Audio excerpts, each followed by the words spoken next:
സിമ്പിളായിട്ടൊരു craft ചെയ്യാം കേട്ടോ. ഒരു ബട്ടർഫ്ലൈ പെൻ ഹോൾഡർ ഉണ്ടാക്കാം. അപ്പോൾ അതിന് വേണ്ടി എടുത്തിരിക്കുന്നത് നമ്മുടെ ടിഷ്യൂ പേപ്പർ തീർന്ന റോളില്ലേ, അതാണ് കേട്ടോ.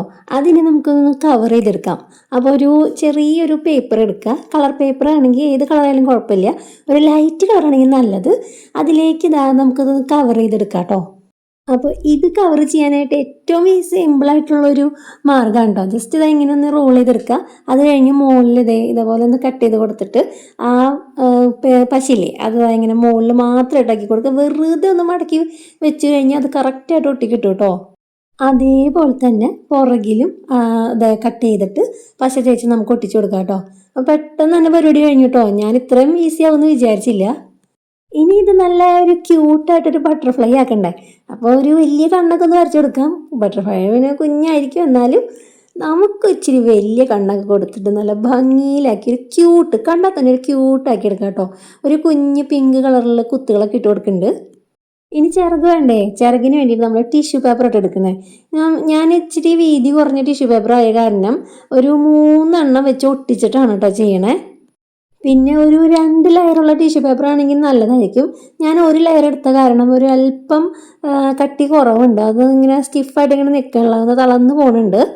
അപ്പോൾ നമ്മുടെ ചിറകിന് ഒരല്പം വലിപ്പം കിട്ടാൻ വേണ്ടിയിട്ടാണ് കേട്ടോ ഞാൻ 3 എണ്ണം ചേർത്ത് ഒട്ടിച്ചേക്കുന്നത്. അതിനുശേഷം നമുക്ക് അതിൻ്റെ തുമ്പില്ലേ, ആ മൂലവശം അതൊന്ന് ഇങ്ങനെ ഒന്ന് റൗണ്ട് ചെയ്ത് കട്ട് ചെയ്ത് കൊടുക്കാം കേട്ടോ. അപ്പോൾ 4ആയിട്ട് മടക്കി കഴിയുമ്പോൾ അത് ഒറ്റ ട്രിപ്പിന് തന്നെ കട്ട് ചെയ്ത് കിട്ടുമല്ലോ. പിന്നെ നമ്മളത് വീണ്ടും നിവർത്തി വെച്ചിട്ട് അടിയിൽ നിന്ന് ചെറുതായിട്ട് ഇങ്ങനെ സിക്സാഗ് പോലെ ഇങ്ങനെ മടക്കി വെക്കുക കേട്ടോ. അങ്ങോട്ട് മടക്കുക, പിന്നെ തിരിച്ച് മടക്കുക. അങ്ങനെ ആ ടിഷ്യൂ പേപ്പർ ഫുള്ളായിട്ട് നമുക്ക് മടക്കിയെടുക്കണേ. ഇനി ഈ ഒരു രീതിയിൽ വെച്ച് കൊടുത്തിട്ട് അതിൻ്റെ ഓരോ മടക്ക്, അതായത് മുകളിലെ മടക്ക്, പിന്നെ അതിൻ്റെ ഇടവിട്ടുള്ള ഓരോ മടക്കിൽ കുറച്ച് പശ തേച്ച് കൊടുത്തിട്ട് ഒന്ന് ഒട്ടിച്ചെടുക്കുക കേട്ടോ. അത് കഴിഞ്ഞ് ഇങ്ങനെ വിടർത്തിയെടുക്കുമ്പോൾ ആ പശ തേക്കാത്ത ഭാഗങ്ങളൊക്കെ ഇങ്ങനെ പതുക്കെ വിടർന്ന് വെക്കും. കുറച്ച് വീതി വേണമല്ലോ നമുക്ക്. ഇനി നമുക്ക് നമ്മുടെ കലാബോധത്തിനനുസരിച്ച് ഇഷ്ടമുള്ള കളർ എങ്ങനെ വേണേലും നമുക്ക് ചെയ്ത് കൊടുക്കാം കേട്ടോ. അത് ബട്ടർഫ്ലൈ അല്ലേ, ഏത് രീതിയിൽ ചെയ്ത് കൊടുത്താലും നല്ല ഭംഗിയുണ്ടാവും. ഞാൻ ആദ്യം പീച്ച് കൊടുത്തു, പിന്നെ ഒരു മജന്ത കളറില്ലേ അത് കൊടുത്തു, പിന്നെ ഒരു ഡാർക്ക് ബ്ലൂ, പിന്നെ ലൈറ്റ് ബ്ലൂ, പിന്നെ ഗ്രീനാണ് കേട്ടോ കൊടുക്കുന്നത്. ലാസ്റ്റ് ചെറിയ ഡോട്ട് ഇട്ട് കൊടുത്താൽ മതി. എന്നിട്ട് വെള്ളം സ്പ്രേ ചെയ്ത് കൊടുക്കാം കേട്ടോ. അപ്പോൾ നമ്മുടെ ആ കളറൊക്കെ ഒന്ന് സ്പ്രെഡായിട്ട് കിട്ടുമേ. അത് കഴിഞ്ഞ് അതിൻ്റെ സെൻറ്ററൊക്കെ ജസ്റ്റ് ഇങ്ങനെ ഒന്ന് പരത്തി വെച്ചിട്ട് കുറച്ച് പശയും തേച്ച് കൊടുക്കുക. എന്നിട്ട് നമ്മൾ നേരത്തെ കവർ ചെയ്ത് വെച്ചിരിക്കുന്ന ആ ഒരു റോളില്ലേ അതൊന്ന് ഒട്ടിച്ചു കൊടുക്കുക കേട്ടോ. അയ്യോ, ഒരു സംഭവം മറന്നുപോയി. ഇതിൻ്റെ അടിയിൽ എന്തെങ്കിലും വേണ്ടേ? അപ്പം ചെറിയൊരു റൗണ്ട് കട്ട് ചെയ്തിട്ട് ഞാൻ അതൊന്ന് ഒട്ടിച്ചു കൊടുക്കണ്ട കേട്ടോ. ഇത് നമ്മൾ ആദ്യം ചെയ്ത് കൊടുക്കേണ്ടതായിരുന്നു, അത് മറന്നു പോയതാണ്.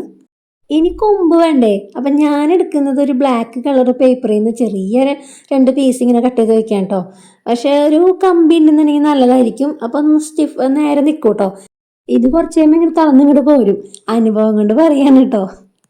അപ്പം കാണാനായിട്ട് ക്യൂട്ടായിട്ടുള്ള നല്ല അടിപൊളി ഒരു പെൻ ഹോൾഡർ ഇവിടെ റെഡി ആയിട്ടുണ്ട് കേട്ടോ. അപ്പം എങ്ങനെയുണ്ട് ഇത് കാണാനായിട്ട്? ഇഷ്ടപ്പെട്ടോ? ഇഷ്ടപ്പെട്ടിട്ടുണ്ടെങ്കിൽ ലൈക്ക് അടിക്കേണ്ട കാര്യം ഞാൻ പ്രത്യേകിച്ച് പറയണ്ടല്ലോ അല്ലേ, ഞാൻ എപ്പോഴും പറയണല്ലേ. പിന്നെ സബ്സ്ക്രൈബ് ചെയ്യാത്ത കൂട്ടുകാർ പ്ലീസ് ഒരു സബ്സ്ക്രൈബ്. അത് കഴിഞ്ഞിട്ട് ക്രാഫ്റ്റ് ഇഷ്ടപ്പെടുന്നവർക്കൊന്ന് ഷെയർ കൂടി ചെയ്ത് കൊടുക്കണം കേട്ടോ. ഞാൻ പറഞ്ഞില്ലേ ബട്ടർഫ്ലൈയുടെ ഒരു കൊമ്പൊടിഞ്ഞു, ഇതാണ് ഞാൻ പറഞ്ഞത്. ഒരു ചെറിയ കമ്പി എന്തെങ്കിലുമൊക്കെ ഉണ്ടെങ്കിൽ ഒന്ന് കുത്തി ഒരു പേപ്പർ ഒട്ടിച്ചിട്ട് നിർത്തിക്കോളൂ കേട്ടോ. എനിക്ക് ഈ വീഡിയോ എടുക്കുന്ന സമയത്ത് കമ്പി തപ്പാൻ പോകാനൊന്നും സമയം ഉണ്ടായിരുന്നില്ല. അപ്പം നമുക്ക് അടുത്ത വീഡിയോ കാണാം കേട്ടോ. ബൈ.